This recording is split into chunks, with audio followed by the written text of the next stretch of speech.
Bonsoir à tous, il est 19h, voici les titres d'autres journaux.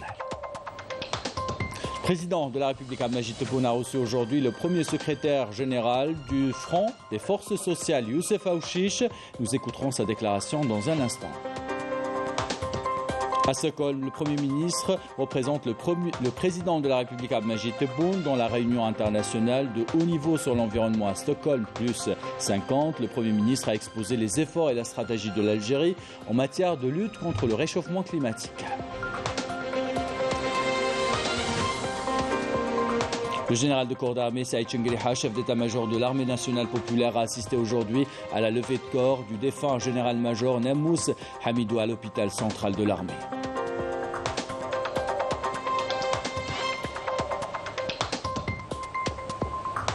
Au Maroc, la grogne sociale gagne chaque jour de nouveaux secteurs socio-professionnels. Les analystes alertent, la dette explose et pèse désormais sur le pouvoir d'achat des Marocains.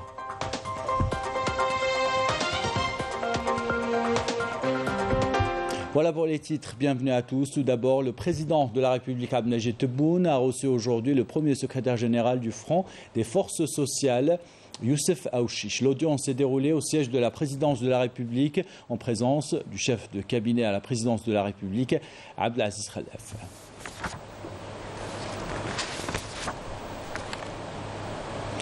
Et à l'issue de cette audience, le secrétaire général du FFS a fait cette déclaration.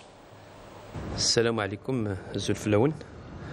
بردنا الإيجابي على دعوة الرئيس السيد عبد المجيد تبون يؤكد الأفافاس بأنه وفي لمبادئه التأسيسية المتمثلة في الحوار البناء والمعارضة المسؤولة، حيث لا يفوت أي فرصة تتاح للتعبير عن تمسكه بمشروع البناء الوطني على أسس الديمقراطية والمشاركة الفعلية لكل فعاليات المجتمع.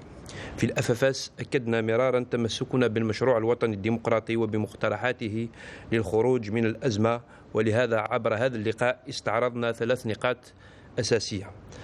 طلبنا أولا من السيد الرئيس المزيد من التوضيحات حول إرادته السياسية بخصوص إطار الحوار الوطني لتعزيز الجبهة الداخلية، مشددين على أنه أي مبادرة جادة من هذا النوع يجب أن تكون بالضرورة مرادفة لانفتاح ديمقراطي حقيقي يمكن فيه لكل القوى الحية للبلاد، أحزابا كانت، نقابات أو جمعيات ووسائل إعلام، النشاط والمشاركة بكل حرية، وهذا لهدف تكريس التغيير السلمي والديمقراطي السلس لنظام الحكم.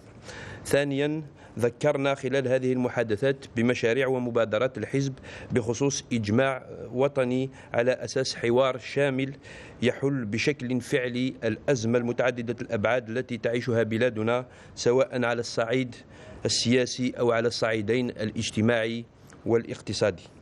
جددنا التذكير أيضا في هذا الصدد بتمسكنا بالطابع الاجتماعي للدولة، وعبرنا عن قلقنا حول إصلاح نظام الدعم في وقت يواجه الشعب انفجار التضخم وتآكل غير مسبوق للقدرة الشرائية، وطلبنا في هذا الصدد بإجراءات اقتصادية واجتماعية مستعجلة تصون كرامة الجزائريات والجزائريين وترفع من مستواهم المعيشي.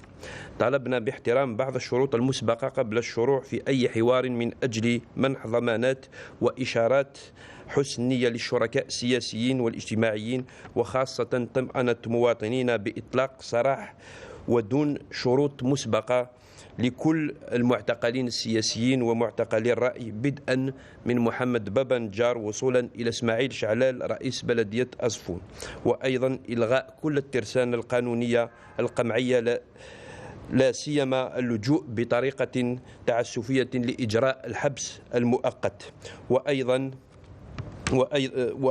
وكذلك رفع كل القيود المفروضة على الأحزاب والنقابات والجمعيات ووسائل الإعلام التي تمنعها من أداء دورها المتمثل في المشاركة في بناء المجتمع.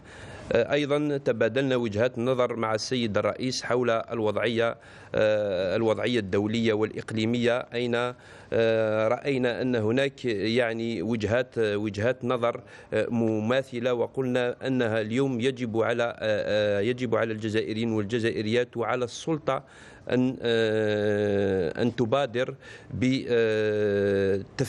بتفعيل يعني دي ميكانيزم لكي تعيد الثقة للجزائريات والجزائريين ليشاركوا في مسار البناء الوطني ولكي يتصدوا لكل المخاطر التي تحدق بالبلاد. وشكرا. Voilà pour cette déclaration du premier secrétaire national du Front des forces sociales. Le président de la République, Abdelmajid Tebboune, a présidé aujourd'hui une réunion durant laquelle un exposé a été présenté sur les derniers préparatifs des Jeux méditerranéens 2022. Le chef de l'État a donné des instructions précises aux responsables en charge de l'organisation de la 19e édition des Jeux méditerranéens d'Oran afin de réussir cette manifestation sportive internationale et honorer, comme il se doit, l'image de notre pays.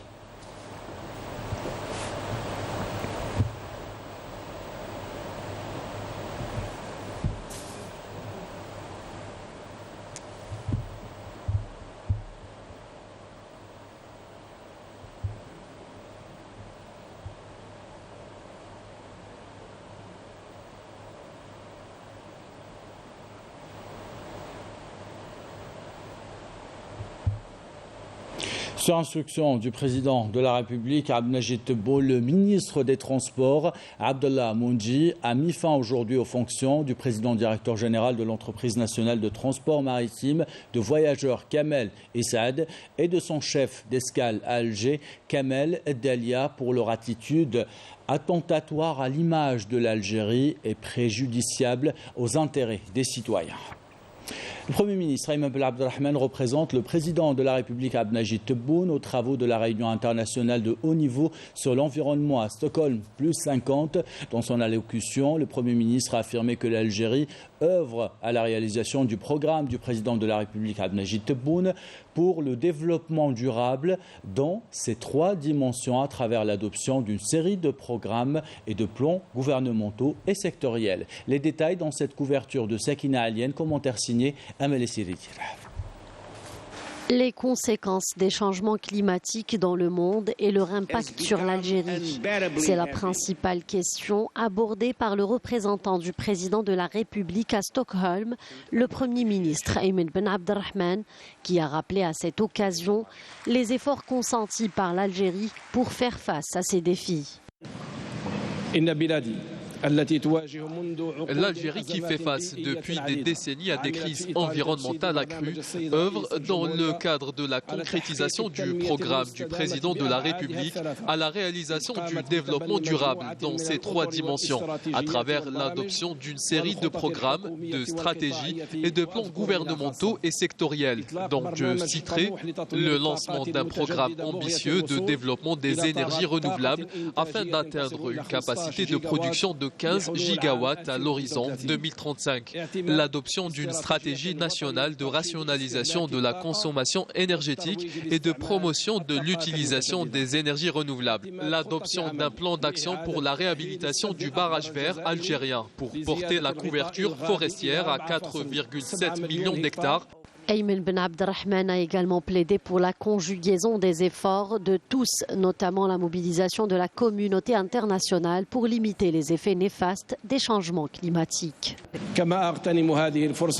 Je profite également de cette occasion pour rappeler la décision des chefs d'État et de gouvernement de l'Union africaine durant le sommet extraordinaire tenu à Malabo le 27 mai dernier, lequel a adopté la proposition du président de la République, Abdelmajid Tebboune, de créer une force civile continentale afin de se tenir prêt à répondre aux catastrophes naturelles en Afrique, ce qui représente une contribution permettant de faire face aux défis humanitaires, conséquences des changements climatiques et de ces catastrophes naturelles. Je rappelle également que l'Algérie s'est engagée à financer la première réunion de création de ce mécanisme. Elle appelle aujourd'hui la communauté internationale à soutenir ce projet stratégique d'envergure continentale. La réunion Stockholm +50 devrait insuffler une nouvelle dynamique en termes de conscience environnementale. C'est également l'occasion d'adopter de nouveaux plans de relance écologique et d'élaborer des recommandations pour une planète saine. Et le Premier ministre Ayman Ben Abdelrahman s'est entretenu aujourd'hui à Stockholm avec son homologue suédoise Magdalena Andersson en marge de sa participation en tant que représentant du président de la République Abdelmajid Tebboune aux travaux de la réunion internationale de haut niveau sur l'environnement Stockholm plus 50.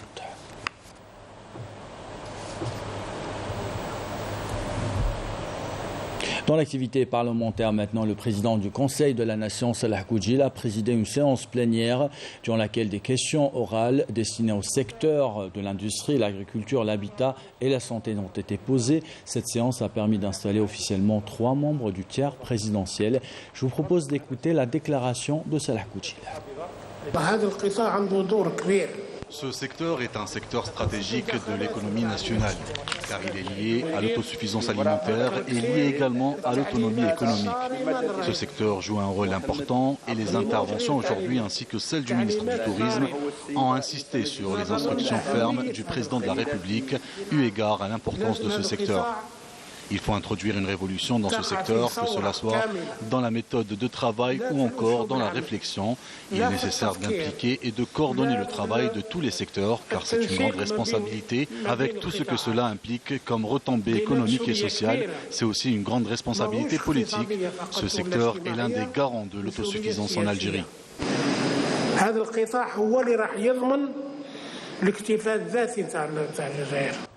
Et toujours dans l'activité parlementaire et dans une intervention à l'occasion de la journée parlementaire organisée à l'APN, à l'occasion de la journée internationale de l'enfant, le président de l'Assemblée populaire nationale, Brahim Bourali, a affirmé que l'Algérie accordait une extrême importance à une attention particulière à l'éducation des jeunes générations, appelant les responsables en charge des affaires de l'enfant à prendre en conscience l'acte éducatif. Le général de corps d'armée Saïd Chengriha, chef d'état-major de l'armée nationale populaire, a assisté aujourd'hui à la levée de corps et à la récitation de la Fatiha à la mémoire du défunt général-major Nammous Hamidou au niveau de l'hôpital central de l'armée Mohamed Sghir Naqash. Et ce, en présence du général d'armée Ben Ali, le commandant de la garde républicaine, le secrétaire général du ministère de la Défense nationale, des commandants des forces, du commandant de la gendarmerie nationale, du commandant de la première région militaire, des chefs des départements, des directeurs et chefs de services centraux du ministère de la Défense nationale et de l'état-major de l'armée nationale populaire, ainsi que des cadres et personnels de l'hôpital central de l'armée. En cette douloureuse circonstance, le général de corps d'armée, Saïd Chengriha, a réitéré en son nom personnel et en nom de l'ensemble des cadres et personnels de l'armée nationale populaire ses sincères condoléances et sa profonde compassion à la famille du défunt et a appelé son honorable parcours professionnel en priant Allah le Tout-Puissant de lui accorder sa sainte miséricorde et prêter force et patience à sa famille. Dans l'actualité de ce jeudi, le ministre de la Justice, garde des Sceaux, Abdelrachid Tebbi, a présidé aujourd'hui à Alger la cérémonie d'installation des présidents et commissaires d'État près les tribunaux administratifs d'appel. La cérémonie d'installation s'est déroulée au siège du Conseil de l'État en présence du président de la Cour constitutionnelle, Omar Belhaj, le conseiller du président de la République chargé des affaires juridiques et judiciaires, Boualem, et des cadres du secteur de la justice. Cette installation intervient en application de la décision du président de la République, Abdelmajid Tebboune, portant nomination des présidents et des commissaires d'État près les tribunaux administratifs d'appel. Il s'agit des tribunaux d'Alger, Oran, Béchar, Tamanrasset, Ouergla et Constantine. Je vous propose d'écouter maintenant la déclaration du ministre de la Justice, garde des Sceaux. La Constitution de 2020, à travers son article 179, a permis à la justice administrative de franchir une nouvelle étape avec la création de nouvelles instances judiciaires représentant le deuxième degré en matière d'affaires administratives, à savoir les cours administratives d'appel, dont nous assistons aujourd'hui à l'installation des nouveaux présidents et commissaires d'État. Cette installation intervient en application de la décision du président de la République, président du Conseil supérieur de la magistrature. Il a été pris en considération lors de ce découpage l'étendue géographique du territoire national et le volume des affaires traitées par la justice administrative et leurs répercussions sur le justiciable, en plus de la rationalisation des dépenses publiques et des ressources humaines. À cette occasion, je rappelle le rôle de la justice électronique qui permet un gain de temps et un rapprochement des distances. Et dans ce contexte, je tiens à signaler que le citoyen n'aura plus à se déplacer vers les instances judiciaires lorsqu'il s'agira d'un contentieux du second degré qui nécessite d'être représenté par un avocat, grâce à la stratégie établie par le secteur de la justice visant la numérisation du secteur. Et parmi les nombreuses missions des cours administratives d'appel, je tiens à rappeler également qu'elles sont tenues de préparer des rapports annuels autour de leurs activités et celles des cours administratives qui dépendent d'elles. Ces rapports seront envoyés au Conseil d'État qui les exploitera afin de préparer son rapport annuel, lequel sera soumis par la suite au président de la République.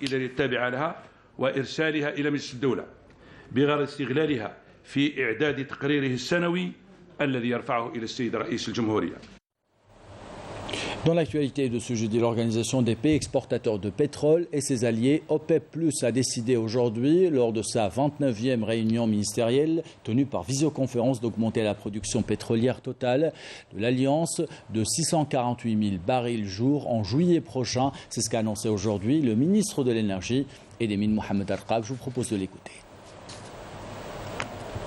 Constater dans le rapport qui nous a été présenté aujourd'hui que les fondamentaux du marché nécessitent un accroissement de production graduelle durant le mois de juillet et août. C'est pour cela, d'un commun accord des 23 pays OPEP et non-OPEP, nous avons décidé d'augmenter de 648 000 barils par jour pour le mois de juillet et autant 648 000 barils par jour pour le mois de août. Donc pour notre pays, cette augmentation donnerait une augmentation au mois de juillet de 17 000 barils par jour, qui va donner une production globale de l'Algérie de 1 039 000 barils par jour. Nous avons décidé aussi de continuer le monitoring du marché et de se concerter entre les pays OPEP et non-OPEP, des 23 pays signataires de la déclaration de coopération. Et la prochaine réunion, ce sera le 30 juin prochain pour encore examiner l'évolution du marché.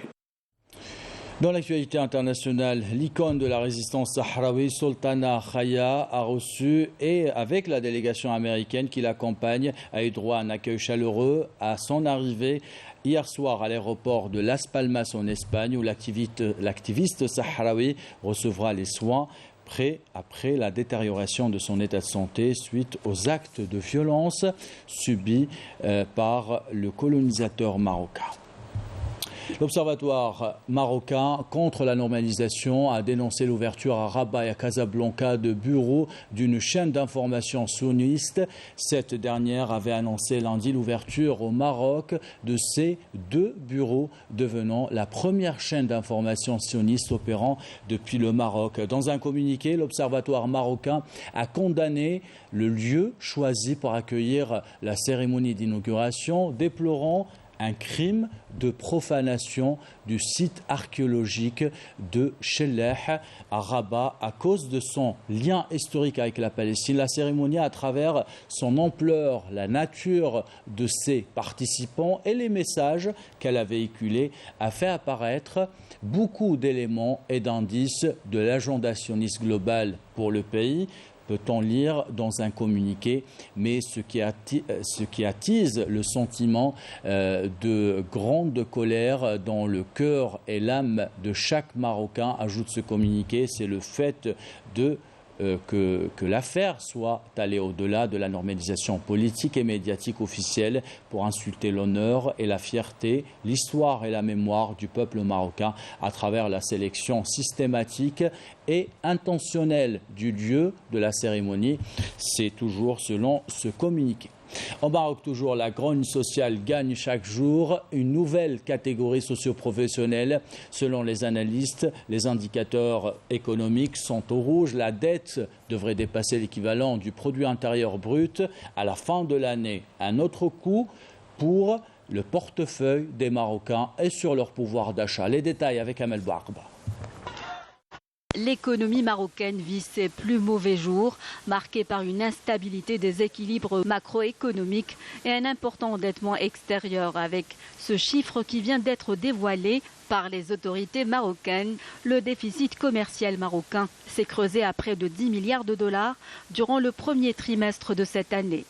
D'ailleurs, les analystes mettent en garde: si la tendance reste inchangée, la dette marocaine dépassera l'équivalent du PIB marocain, estimé à 124 milliards de dollars, ouvrant la voie à une véritable faillite, une forte récession et une perte sensible des emplois. Déjà fragilisé par une dette extérieure qui frôle les 100 milliards de dollars et l'augmentation effrénée des importations, le Maroc est dans l'obligation de rechercher de nouveaux prêts pour éviter le défaut de paiement des salaires, synonyme d'explosion sociale et de fin de règne du régime du Marzen, avertissent les experts. Selon ces derniers, l'économie marocaine est en effet au bord de l'effondrement, dominée par le régime du Marzen et quelques familles proches du palais royal qui s'accaparent des richesses du pays dans le cadre d'un système rentier. Conséquence de la baisse drastique de la croissance économique, le pays enregistre une flambée scandaleuse des prix avec comme conséquence un pouvoir d'achat qui ne cesse de se dégrader, plongeant le peuple marocain dans la précarité et le désarroi total. Un constat alarmant qui intervient alors que le pays est confronté à une rue en pleine effervescence réclamant une amélioration de ses conditions de vie. Face à ce malaise social, le régime se cantonne dans un mutisme affichant une totale indifférence à son peuple. Mais pour les Marocains qui continuent à investir la rue pour exprimer leur ras-le-bol et dénoncer le marasme économique et social, pas question de baisser les bras. Pour le peuple marocain, avide de justice sociale et de liberté, seul un soulèvement populaire est de nature à renverser ce régime qualifié de tyrannique et corrompu. Engagés dans un combat de longue haleine, les Marocains sont décidés à lutter jusqu'à l'instauration d'une république avec à sa tête un enfant du peuple, compétent et intègre, en vue de bannir les disparités socio-économiques, mettre en place une justice sociale et un partage équitable des richesses. De quoi ouvrir aussi la voie aux relations sincères avec les pays voisins. Et je vous propose maintenant d'écouter la déclaration de l'opposant marocain établi en France, Abdelaziz Seriati. Désormais, il est mystère pour personne que les chiffres sont là sur la toile, tout le monde peut les constater, des rapports officiels de l'ONU. Exactement de l'Office de la lutte contre le crime et le trafic de drogue. Et il y a des statistiques. Moi, comme j'ai dit, tous les chemins de la corruption mènent au palais. C'est exactement ça. On sait très bien que 90% de la consommation de cannabis en Europe, ça vient du Maroc. Et la plaque, c'est une plaque tournante de tous les trafics, pas que le cannabis, même le cocaïne, même le trafic des êtres humains aussi, ce qui est encore beaucoup plus grave. Et tout ça, ça rapporte le tourisme sexuel, vous savez, c'est un fléau, cette monarchie. Et tout ça, ça rapporte vraiment une économie souterraine, bien entendu. Et au palais, bien sûr, au palais, toutes les mafieux là, mais ça ne profite pas, et ça ne devrait pas exister d'ailleurs pour faire profiter le peuple. Ça ne profite que à ces mafias-là. C'est exactement ça. Et c'est connu, mais on ne sait pas pourquoi il y a une certaine complicité quand même, moi je dis, du monde entier par rapport à ça, parce qu'ils sont en train de pourrir toute la région. Voilà pour cette déclaration de Abdelatif Zeriadi, opposant marocain établi en France. On passe maintenant à votre rendez-vous quotidien, votre rendez-vous méditerranéen avec vous ce soir, Sarah Delbel. Bonsoir Kamel, madame, monsieur, bonsoir, ravi de vous retrouver pour ce nouveau rendez-vous méditerranéen qui commencera juste après.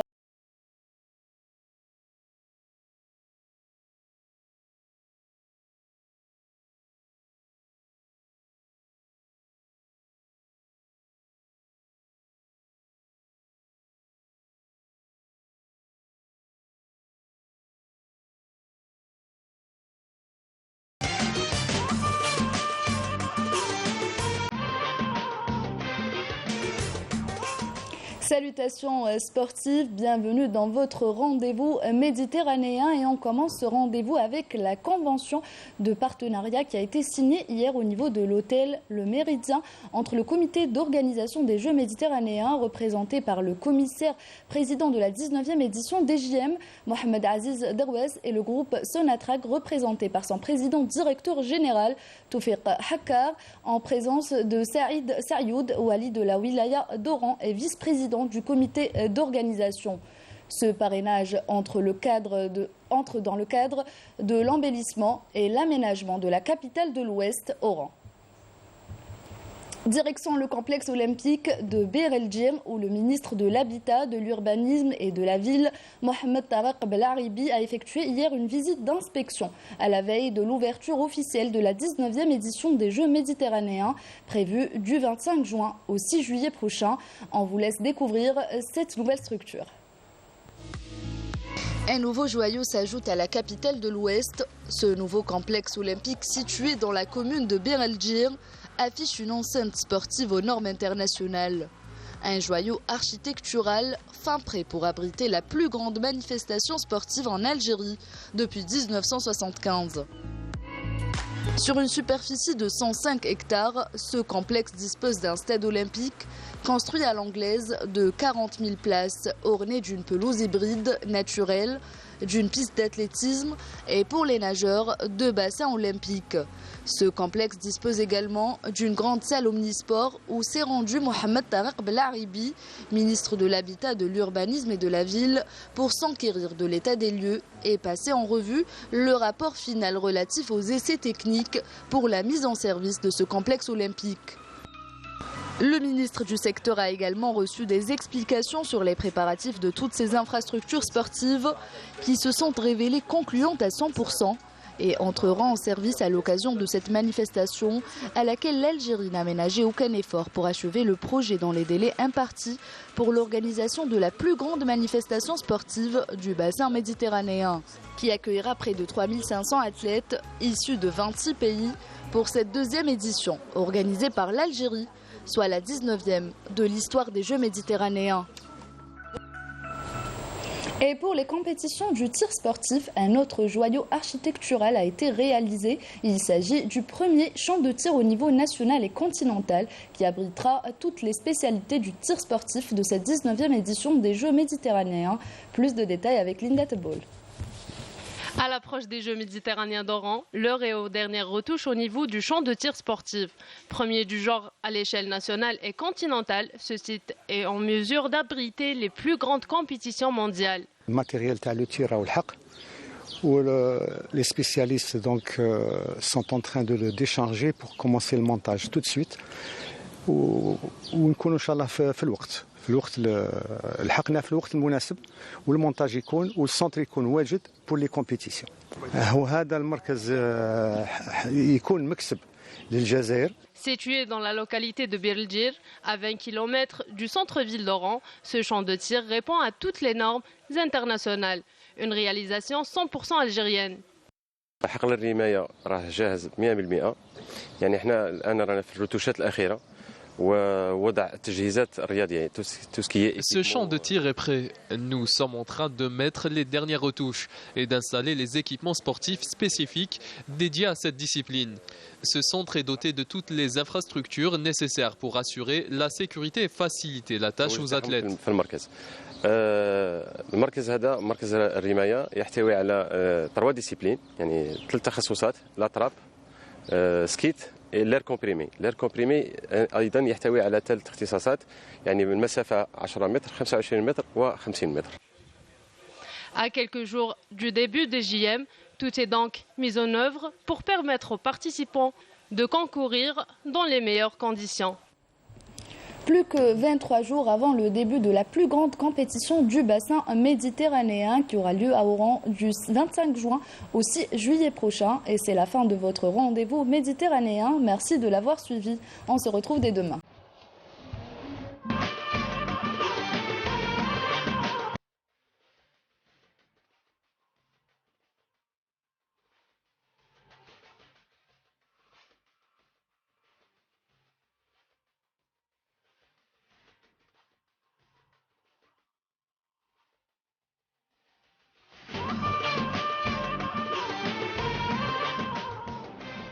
Et ainsi va l'actualité. C'est la fin de ce journal. L'équipe de la rédaction qui l'a préparé, l'équipe technique qui l'a réalisé vous remercie de l'avoir suivi.